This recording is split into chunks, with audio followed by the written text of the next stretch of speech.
nggak? Ya nggak tahu gitu. Masalah nggak nih? Ya nggak tahu gitu ya. Ada yang masalah karena apa namanya? Karena jadi stres. Ada juga yang merasa itu bagian daripada hidup gitu ya. Dimana memang Allah membelokkan kita dulu untuk mencapai sesuatu. Tapi kan celakanya kalau sampai eh, akhir hidup kita tidak tahu mesti ngapain. Celakanya gitu kan. Nah, di Amerika ada seorang profesor namanya Tal Ben Shahar. Dia penasaran, kenapa sih orang tuh lulusan perguruan tinggi kerjanya sampai banyak yang salah pekerjaan. Jadi dia melihat bagaimana kerja dengan motivasinya. Ternyata mereka yang lulus perguruan tinggi itu kebanyakan asal kerja, kebanyakan. Karena baginya yang penting adalah berapa gajinya. Jadi ngelamar, diterima, apapun pekerjaannya dia kerjakan. Bekerja sebagai kebutuhan hidup. Harapannya tentunya tidak ada harapannya, walaupun mereka tidak langsung merasakan gitu. Dan yang dicari adalah thanks God it's Friday, hari Jumat. Jadi kalau Jumat itu seneng banget karena besok libur, Minggu libur gitu ya. Nanti Minggu sore sudah mulai gelisah karena Senin kerja. Dan ini banyak yang begitu. Artinya ada sesuatu yang salah kan. Tapi ya udah, kebanyakan begitu kan. Nah, sekarang ada beberapa orang yang punya kesempatan lebih baik. Namanya karir. Motivasinya mirip-mirip, tapi ada kesempatan maju ke atas, naik ke atas gitu. Jadi uang dan kemajuan. Ini kira-kira kalau yang bawah kira-kira 80%, yang atas kira-kira 15%. Bekerja sebagai perlombaan. Harapannya kedudukan, naik pangkat, dan lain sebagainya lah gitu. Dan yang dicari adalah promosi. Nah ini sudah berhenti di sini, jadi selama ini orang ya sudah di sini kan, sudah dapat karir, sudah gitu, selesai. Rupanya ada level yang lebih tinggi lagi, yang sedikit orang di sana, yang namanya panggilan. Jadi kerja adalah panggilan, gitu. Panggilan hidup. Gitu. Motivasinya perintah Tuhan, perintah Allah. Bekerja sebagai, kalau kita bilang, utusan Allah atau khalifah. Harapannya apa kira-kira nih? Orang yang kerja di sini harapannya apa sih? Kira-kira, silahkan di chat, silahkan teriak, karena mumpung. Ayo, kira-kira gimana? Orang di sini harapannya apa sih? Yang di level panggilan itu.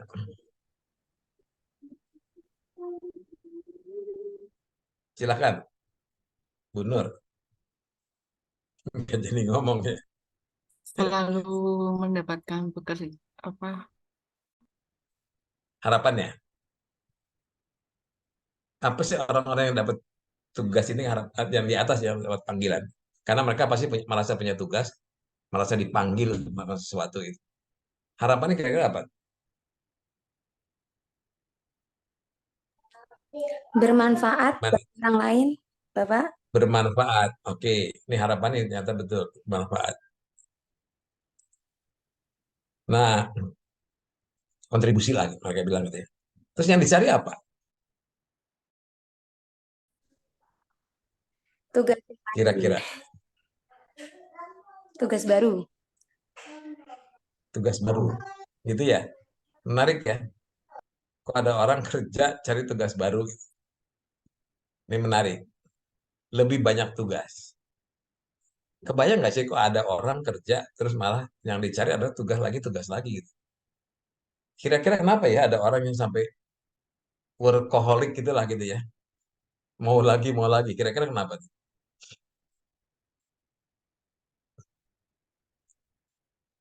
Gimana? Kira-kira kok ada orang kerja tuh mau lagi pekerjaan. Mana lagi Pak? Kerjaan saya mana lagi Pak? Gitu. Kira-kira gimana? Kalau nggak bisa itu ditulis boleh, di chat boleh. Oh, kata Bu Nina, ridho Allah. Kata Bu Prita juga ridho Allah. Gini, Yang buat ini bukan saya loh. Yang buat ini Tal Ben Shahar. Dia dari Israel dan rasanya tidak akan bicara soal di luar dunia gitu. Jadi rupanya orang kalau ada pada level ini itu bagi dia kerja itu enjoy dan easy, menyenangkan bagi dia kerja. Ya, kalau kita umumnya kerja itu kan Senin sampai Jumat, menyenangkannya Sabtu Minggu kan gitu. Kalau ini enggak, dari Senin sampai Senin lagi yang menyenangkan dan gampang bagi dia. Jadi enjoy easy itu menjadi ciri-ciri bahwa itulah tugas kita kira-kira gitu. Kalau selama ini kita bekerja tidak terasa enjoy-nya, hati-hati. Karena untuk satu peran itu ada 8 sampai 12 job desk. Bisa jadi dari 12 ini ada satu atau dua yang kita tidak enjoy gitu. Bisa jadi gitu. Masih mending. Kalau 8 dari 2, 2 dari 2 apa 2 dari 12 masih mending. Gimana kalau sebaliknya? Yang 10 tidak enjoy, yang dua yang enjoy atau seluruhnya tidak enjoy. Bisa jadi. Kan repot kalau kita kerja tidak enjoy. Ya, orang kalau tidak enjoy itu ada itunya, ada dampaknya. Dampaknya adalah lebih mudah sakit karena stres. Kalau lebih mudah sakit, maka tidak bisa berkontribusi gitu. Artinya, artinya nih, sebenarnya Allah ingin kita kalau kerja harus enjoy isi. Allah ingin kita kalau kerja harus enjoy isi gitu. Kan kita menjalankan tugas Allah kan. Sama dengan misalnya saya nyuruh orang, pasti saya akan cari orang yang bagi dia menyenangkan pekerjaannya supaya pekerjaan itu lancar, tidak terganggu gitu. Lebih-lebih Allah gitu. Jadi kalau ada kerjaan kita tidak enjoy, tidak isi, hati-hati. Jangan-jangan kita bukan di situ gitu. Jadi ukuran cocok tidak cocok bekerja adalah enjoy dan isi. Itu ukurannya gitu ya. Supaya kita tidak stres dalam bekerja. Jadi siap-siap nanti pikir-pikir kerja selama ini enjoy isi nggak? Dan biasanya kita tuh sulit sekali atau tidak biasa merasakan enjoy isi. Karena bagi kita kerja ya tidak enjoy bagi kita. Jadi ada semacam paradigma gitu dalam diri kita. Kerja tuh tidak enjoy. Kerja tuh ya Senin sampai Jumat. Enjoy nanti Sabtu Minggu gitu. Gitu. Dan kita tidak sadar biasanya sih. Itu salah satu sebab kenapa orang tidak menyadari itu. Karena bagi mereka kerja itu tidak enjoy. Enjoy itu Sabtu Minggu gitu. Enjoy itu apa ya? Kalendernya merah. Kalau kalender hitam berarti ya kerja. Padahal Allah ingin kita kerja tuh harus enjoy. Jadi kalendernya merah terus atau hitam terus sama saja gitu. Ya Izin coba bertanya, Bah. kenapa? Gini, kalau saya lihat itu ada sebagian orang yang eh, mungkin sudah mengenal TM atau apapun itu, tapi Hmm. malah gini, persepsinya menurut saya kurang pas gitu ya, karena ada yang beranggapan bahwa enjoy easy itu sesuatu yang sifatnya selalu enak, dalam tanda kutip enak. Padahal Hmm. menurut saya enjoy easy itu kan bisa saja dia sibuk, tapi dia tuh bisa enjoy dalam sibuk itu gitu. Dia ya, Ya, itu ya, benar nggak sih, Bah? ya kan kan orang ini cari tugas lagi ya. Jadi pasti sibuk dia. Oh, iya, Iya kan? iya, iya, iya. Jadi enjoy itu bukan bukan berleha-leha, bukan, tapi ngerjain sesuatu dengan menyenangkan. Nanti kita lihat itu ya. Jadi memang dalam otak kita itu kalau kerja itu tidak enjoy. Tidak salah sih, karena saya ngalami itu kan. Saya 30 tahun direktur utama. Padahal saya bukan di situ dan saya baru tahu setelah saya belajar telemapping. Oh, dulu kok bisa gitu.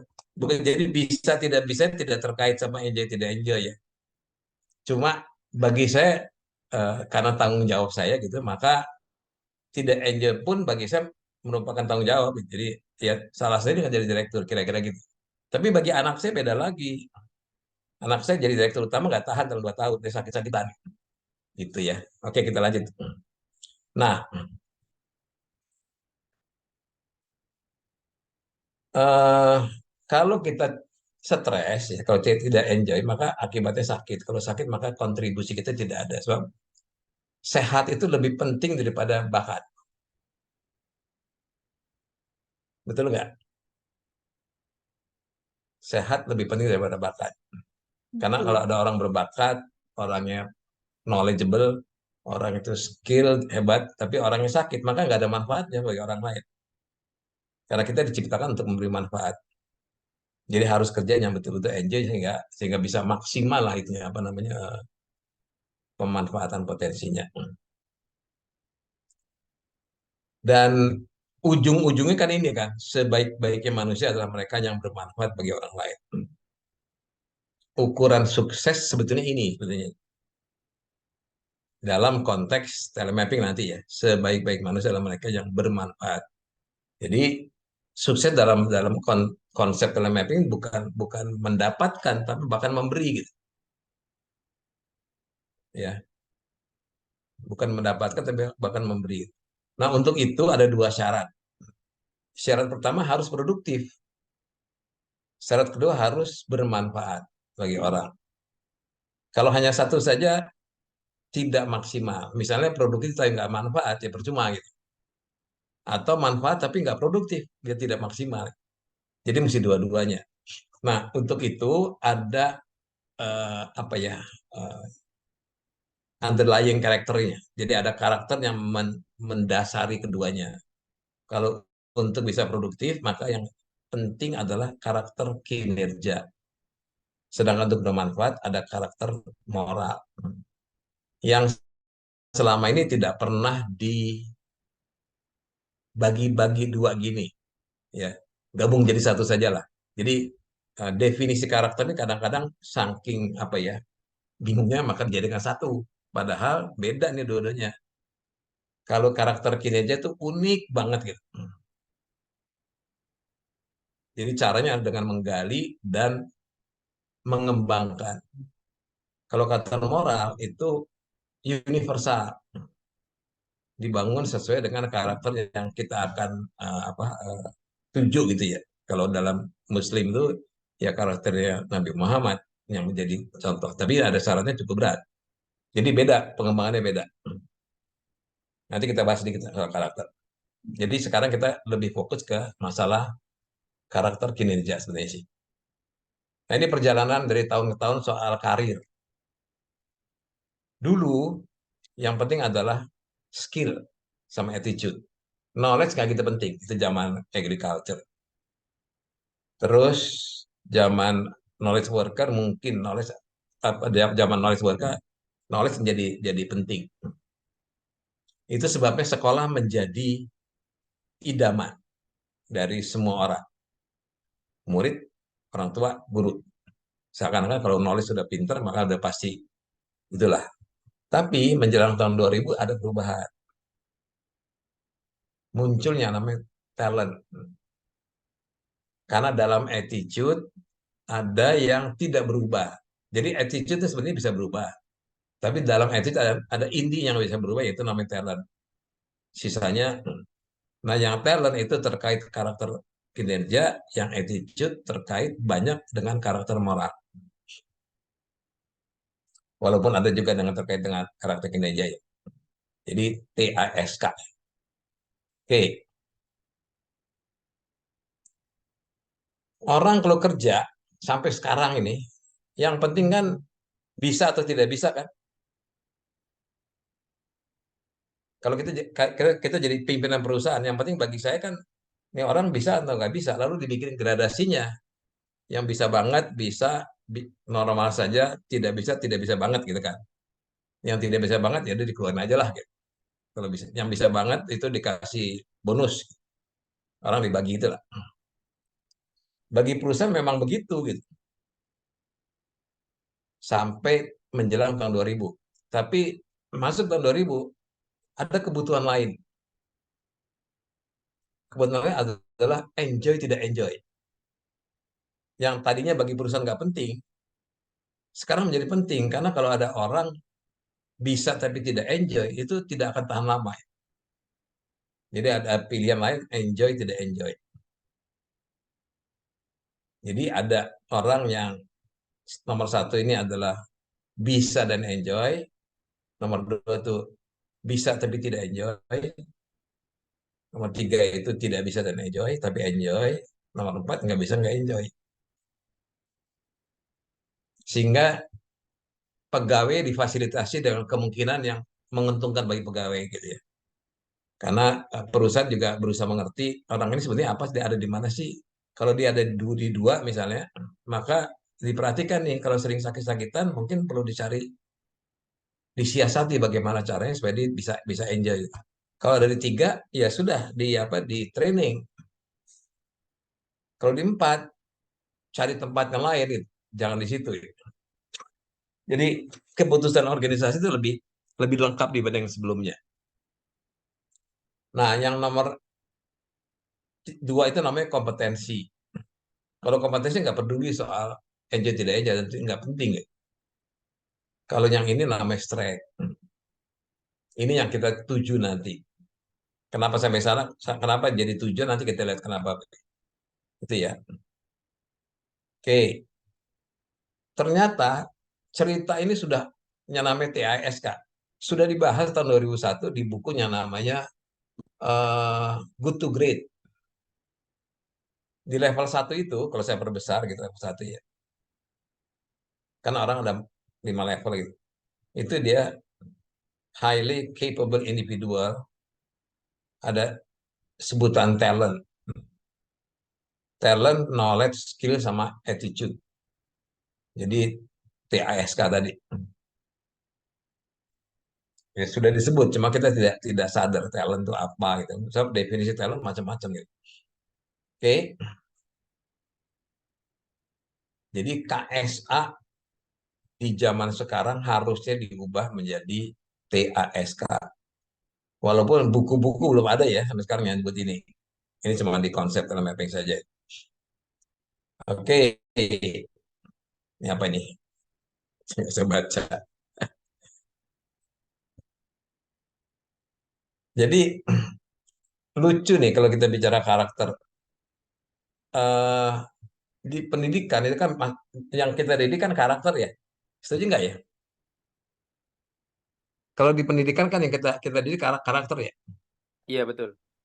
Setuju nggak? Setuju. Nah, cuma masalahnya ada ada pemahaman yang saya kira keliru gitu. Kan kita dari tahun 45 Pak Soekarno itu bilang karakter building gitu ya. Iya kan? Sampai sekarang ya masih karakter building juga sampai sekarang. Udah 78 tahun gitu. Terus saya coba-coba cari di apa di Google gitu. Ternyata istilah karakter building tuh adanya di Indonesia gitu. Di luar negeri nggak ada istilah itu. Ada sih tapi nggak kecil sedikit banget lah. Terus saya bertanya-tanya lagi, jadi ini karakternya apa sih gitu? Pertanyaan saya gini, karakter ini sebetulnya unik apa enggak? Silakan dijawab. Karakter ini unik apa enggak unik?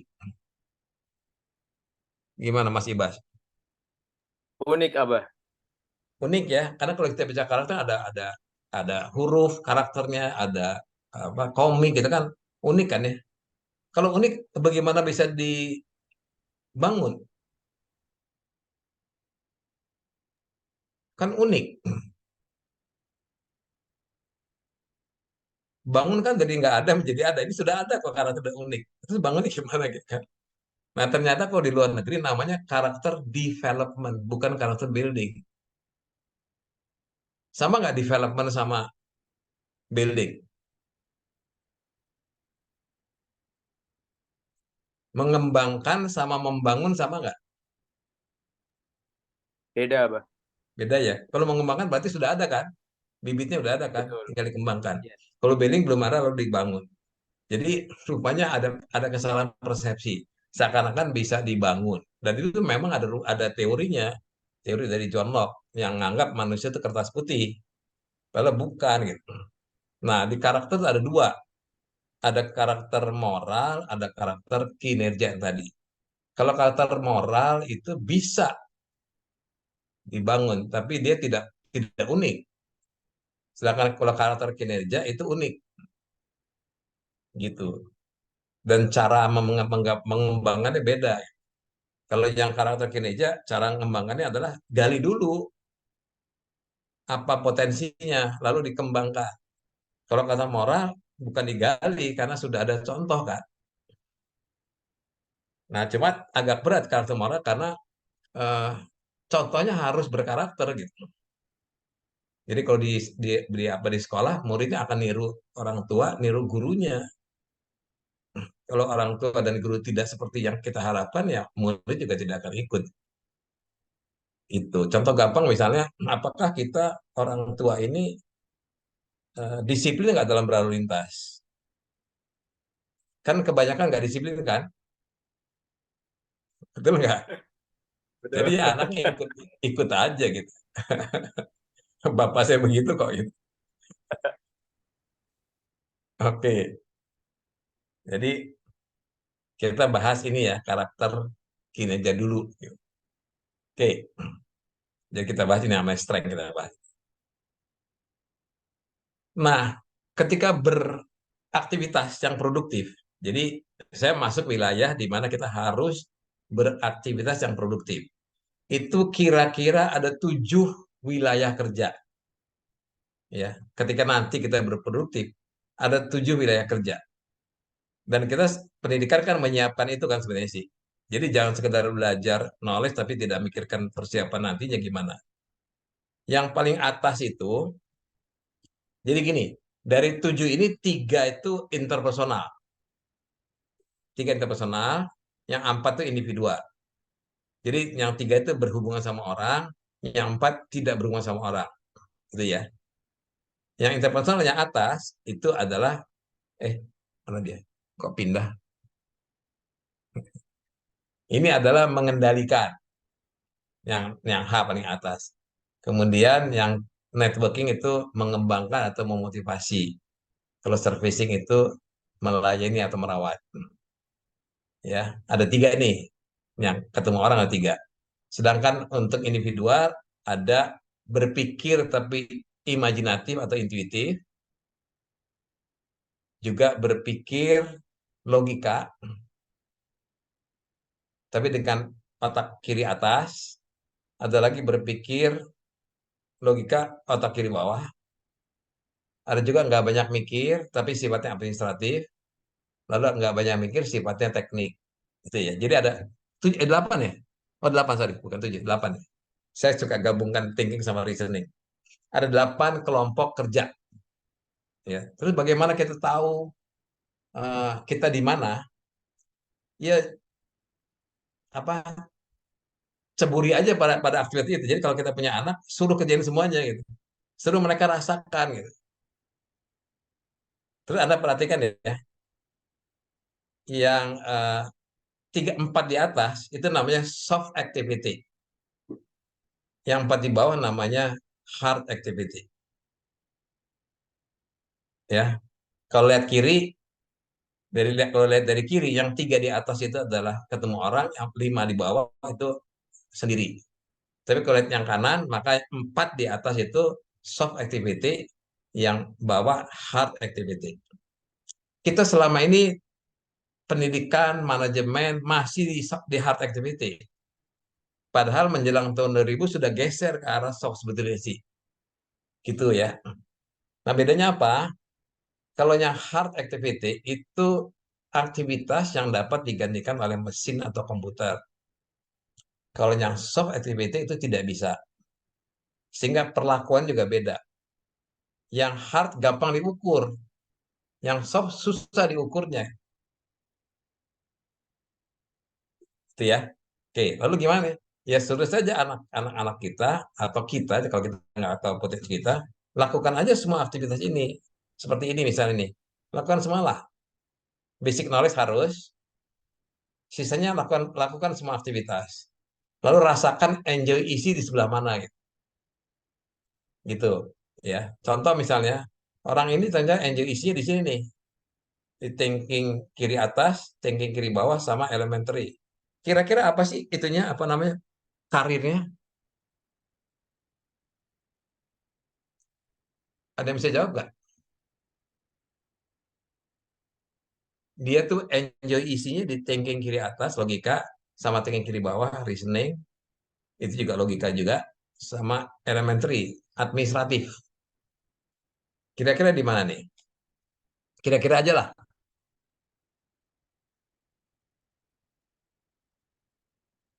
Setelah dicoba-coba semua, oh saya senangnya tuh thinking kiri, thinking sama elementary gitu.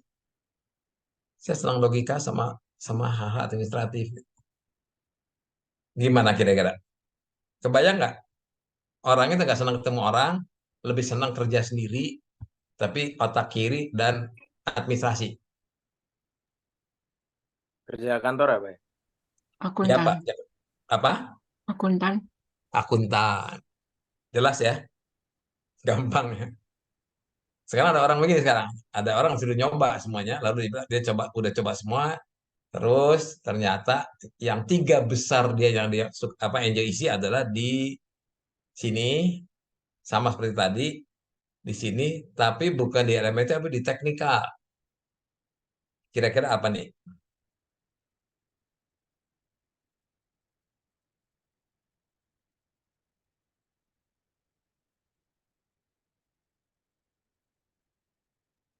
Kata Bu Agisan teknisi apa? Ya, engineer.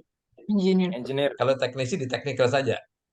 Kalau ini Ah, engineer kan bisa mikir gitu ya. Oke, sekarang ada orang begini nih, nyoba semua gitu. Lalu akhirnya bilang, oh saya sukanya tuh di sini gitu. Mengendalikan, mengembangkan sama melayani. Dia senangnya ketemu orang, nggak seneng apa kerja-kerja apa namanya individual. Kira-kira gimana? Guru, Guru bisa Diplomat. apa? Diplomat. Diplomat bisa, konsultan Abah, konsultan bisa, tergantung porsinya ya. Tapi ini galak nih orang. Kalau kalau porsinya atas tinggi kan galak. Kalau porsi yang tengah itu tinggi itu memotivasi, mengembangkan. Kalau porsi yang servicing tinggi maka dia lebih ke arah merawat, melayani, gitu ya. Jadi sebetulnya di sini. sesederhana itu sebenarnya sih. Tinggal kita lihat kita sukanya di mana. Jadi dalam hal ini sebenarnya kita tidak melihat sifat, tapi melihat enjoy isi orang dalam mengerjakan itu. Dan tiap orang beda-beda. Kalau nggak percaya tanya aja suaminya, tanya istrinya, kamu yang mana sih? Gitu. Coba. Kalau kalau misalnya siapa nih Bas? Bas. Yang mana kamu tiga dari Apa? delapan ini? Hah? Gimana, Pak? Dari tiga dari delapan yang mana kalau kalau kalau Ibas? Saya, Pak. Yang mana? Saya di networking, Mm-mm, servicing, mm-mm. mana satu lagi ya, Pak ya? Sama Itu lagi tiga. generating idea, Pak. Oke. Jadi senang memotivasi orang, senang melayani dan banyak mikirnya atau kanan. Kalau siapa tadi? Siapa ya? Bu Nina, Bu Nina Bu gimana? Agis,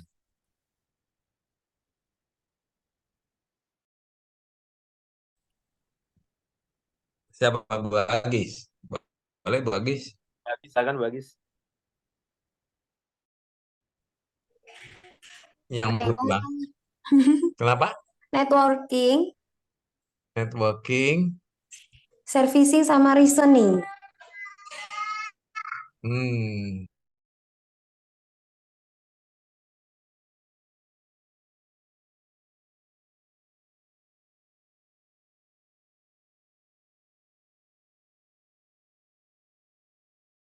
Stop recording. Kenapa stop recording? Oke, sekarang sekarang sadar potensi. Saya selama 20 tahun kan bergelut di sini kan, tapi ternyata orang tidak sadar sama potensinya gitu. Kenapa nggak sadar? Karena nggak butuh gitu. Buat apa sih potensi? Buat apa sih bakat? Dan tidak mengerti karena istilahnya juga macam-macam.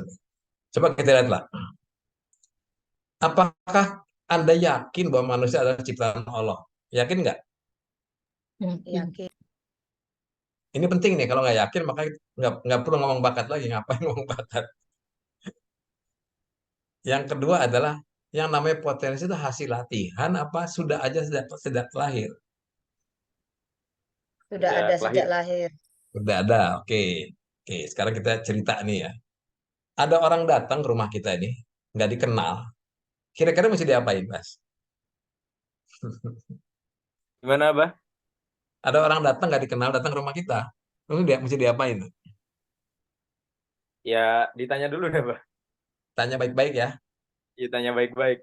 tanya baik-baik. Oke, jawabannya cuma dua itu kemungkinannya, membantu atau mengganggu. Jadi tanyakan alasan keberadaannya.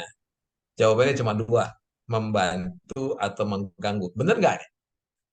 Bahwa cuma dua. Artinya ada pilihan lain nggak? Hmm, Bisa nggak tengah-tengah? Nggak bantu, nggak ganggu. iseng gitu maksudnya, Abah. Ya, dibilangin Pak, saya datang, saya sumpah saya nggak akan ganggu. Sumpah Pak, percaya deh. Tapi saya nggak juga bantu, saya di sini aja gitu. Kira-kira gimana? Nggak ada, Abah. Keberadaan mengganggu apa? Nggak ada ya. Itu ganggu kan? Ah, itu Padahal dia ganggu nggak ya. ngapa-ngapain loh. Kan nggak dikenal. Iya, tapi nggak ganggu dia gimana? Tapi bikin nggak nyaman, Abah. Nah itu dia. Makanya. Jadi hati-hati loh. Ini nanti pada diri kita nih. Kita ke bumi ini itu membantu mengganggu. Waduh. Ayo. Kalau kita nggak apa-apa Pak, ya itu namanya ganggu. Jangan-jangan mengganggu ya, Pak ya? Ganggu lah. Kalau kita nggak ngapa-ngapain ya Iya, iya, iya. kebetulan sama yang punya rumah, sama ibu, saya punya tugas gitu. Jadi definisi tugas adalah alasan keberadaan. Itu definisi tugas. Apapun yang ada itu pasti punya tugas. Apapun ya. Bu Berita di rumah ada gelas nggak? Ada apa? Punya Ada, tugas nggak gelas? Punya dong. ada. Punya dong. Buat minum. Ada yang masih punya bayi nggak? Ada nggak yang masih punya bayi sekarang? Ada kembar Punya, Bapak. punya tugas nggak dia? Nggak ada. Kan ada. Alasan keberadaan pasti punya tugas gitu. Apapun yang ada itu Oh, pasti punya tugas. Hati-hati loh. Kalau sampai ada, itu pasti punya tugas. Gitu. Itu ya contoh nih contoh. Jadi begini nih. Jadi alasan keberadaan itu tugas namanya. Orang orang bilang namanya kerennya mission, the reason for existence. Jadi apapun yang ada di muka bumi ini pasti punya tugas. Bayi baru lahir sudah punya tugas, cuma kita tidak tahu tugasnya gitu aja. Tapi punya tugas dia. Itu ya, hati-hati nih. Nah sekarang jadi semua makhluk ciptaan Allah punya tugas karena ada. Dan tugas ini harus bermanfaat. Karena bantu terganggu kan. Iya. Contoh, ini punya tugas penyerbukan. Karena 70% penyerbukan di muka bumi mereka yang lakukan. Dan sangat bermanfaat. Karena kita bisa ngambil makanan mereka. Jadi yang namanya madu itu sebetulnya dikumpulkan untuk makanan mereka, bukan buat manusia loh. Cuma manusia melihat ini manfaat berkesehatan, maka dibikin produksinya. Ya. Kan manusia yang mengada-ada kan. Jadi mereka punya tugas dan mereka bermanfaat. Lah, kalau lalat bagaimana? Ada tugasnya Lalat manfaatnya apa dong? mengurai. Terus kenapa kita bunuh? Kenapa mama kesel banget lihat lalat? salah Nggak tempat, pada Bang. tempatnya. Kenapa? Gimana tadi, Mbak Nur? Karena nggak pada tempatnya. Kalau misalnya dia adanya di tumpukan sampah yang emang tempat sampah ya nggak apa-apa gitu. Tapi kalau di rumah kan Emang dia tahu bedanya tempat sampah bukan? Kan nggak tahu dia. Kenapa kita sibuk membunuh dia? Beli alat buat bunuh macam-macam. Manfaatnya apa sih buat manusia? Kok ngotori bumi ini? Gitu. Itu kan pikiran kita gitu kan. Tahu nggak? Atau bukan tahu nggak bahwa Allah sengaja menciptakan lalat supaya manusia bisa hidup. Dan itu begitu pentingnya bagi manusia, sehingga setiap manusia lahir itu diciptakan 17 juta lalat. Percaya nggak tuh? Untuk setiap manusia lahir diciptakan 17 juta lalat. Supaya manusia bisa hidup. Ayo, gimana gitu tuh? Menarik ya. Karena tugas lalat adalah makan bangkai atau sisa-sisa makanan. Supaya dunia tidak bau. Kalau mereka nggak ada, dunia itu bau banget, manusia tidak bisa hidup. Jadi tugas lalat adalah membersihkan, bukan mengotori. Ayo, tugas lalat itu membersihkan. Celaka ya,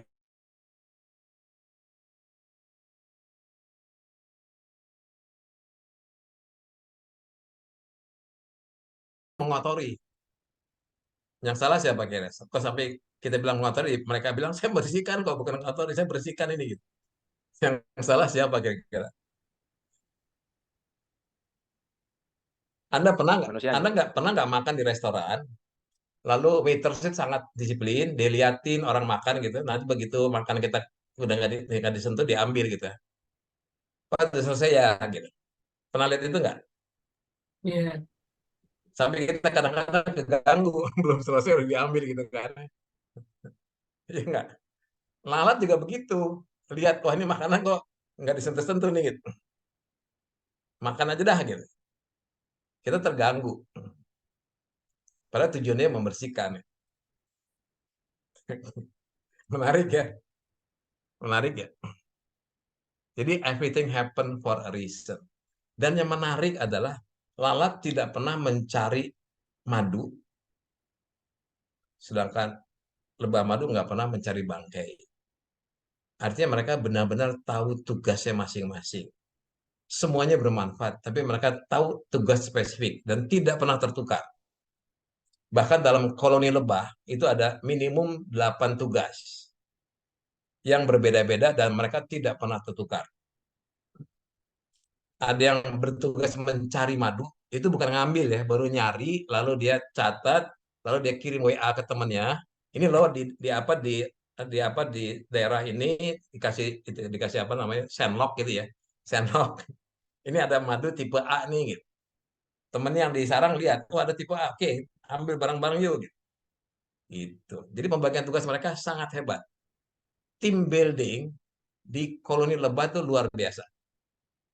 Tim building yang paling kacau adanya di manusia. Benar nggak? Padahal ada pelatihan team building kan, tapi tetap kacau. Udah dilatih perusahaan ngirim orang ke gunung buat team building, pulang-pulang ke kantor gitu-gitu juga ya. Kalau kalau lebah madu sih udah keren, masing-masing tahu tugasnya ya. Gitu. Nah sekarang kembali ke manusia sekarang. Manusia lahir berarti ada. Kalau ada berarti punya tugas, kira-kira gitu ya. Dan tugas ini begitu penting sehingga namanya perintah gitu. Dan Allah ada ayat yang bilang apabila engkau jalankan perintahku akan aku berikan rezeki dan jalan keluar. Dan itu yang kita cari kan. Tapi syaratnya jalankan perintah. Nah menariknya sekarang menarik nih. Nggak dikasih tahu sama Allah. Lucu kan? Diperintahkan tapi nggak dikasih tahu. Seperti halnya tadi lalat sama apa namanya lebah madu. Jadi binatang dikasih tahu, manusia nggak dikasih tahu. Yang kita tahu cuma harus bermanfaat. Tapi yang mana kita tidak di. Bener nggak? Gimana, Bas? Bener nggak? Kita nggak tahu mesti ngapain kok gitu. Taunya cuma manfaat, tapi manfaat yang mana nggak tahu gitu. Betul nggak benar? Iya, betul. Kenapa nggak dikasih tahu? Kok tidak tidak adil gitu ya? Kenapa sih kok binatang dikasih tahu manusia enggak? Gitu? Kenapa tuh? Kok kalau tidak adil? Mungkin karena binatang nggak punya akal, tapi manusia punya akal. Nah, sekarang saya balik. Mau nggak kita sama Allah dikasih tahu sejak lahir?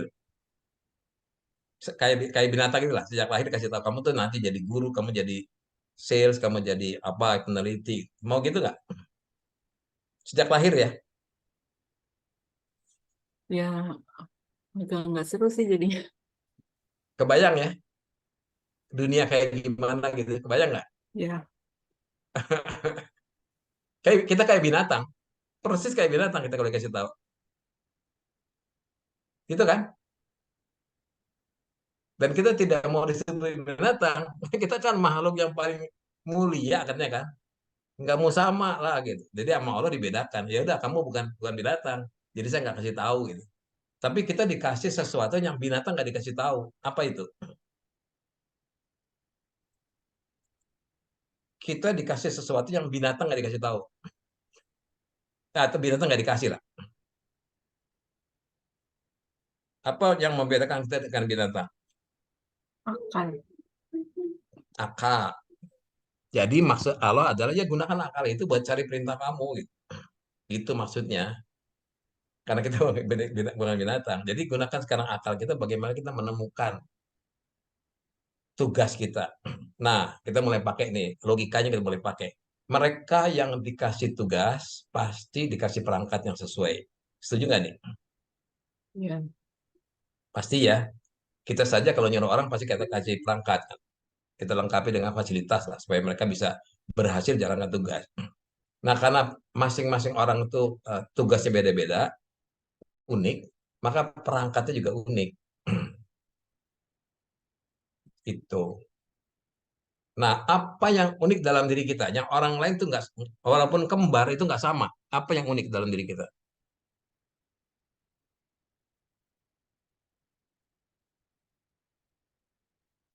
Coba, ada sifat. 8 miliar manusia. Itu semua bedain. Apa yang membedakan? Si- Sifatnya, apa Sifat. kombinasi sifatnya.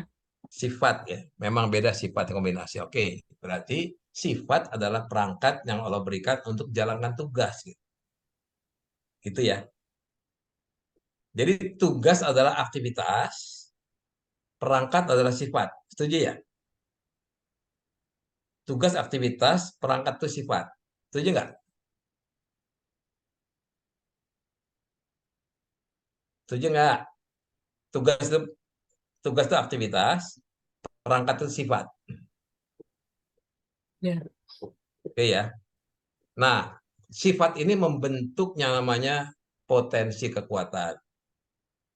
Gitu. Perangkat ini membentuk potensi kekuatan. Potensi sifat apa aktivitas belum tahu, makanya warnanya biru dan merah gitu kan gitu. Ini apa sih? Nggak tahu. Nantilah kita ngomongin potensi. Oke.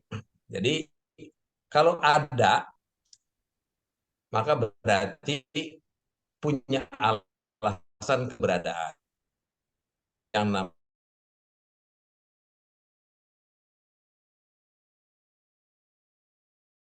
namanya punya. Misalkan itu namanya sukses. Itu aja sama hidup tuh. Kita ada, berarti ada alasannya, berarti ada tugas. Kalau kita kerjain, maka sukses. Nah, karena tugas kita unik, maka ada perangkat ya yang unik juga. Ini perangkat uniknya yang membentuk potensi. Jadi yang perangkat unik ini sifat, tugas itu aktivitas, kemudian ini nggak tahu sifat, nggak tahu aktivitas. Itu ya. Oke, ini ayatnya. Setiap orang beramal atau berbuat sesuai dengan pembawaannya masing-masing. Berbuat itu adalah aktivitas, beramal itu adalah aktivitas. Pembawaan itu sifat.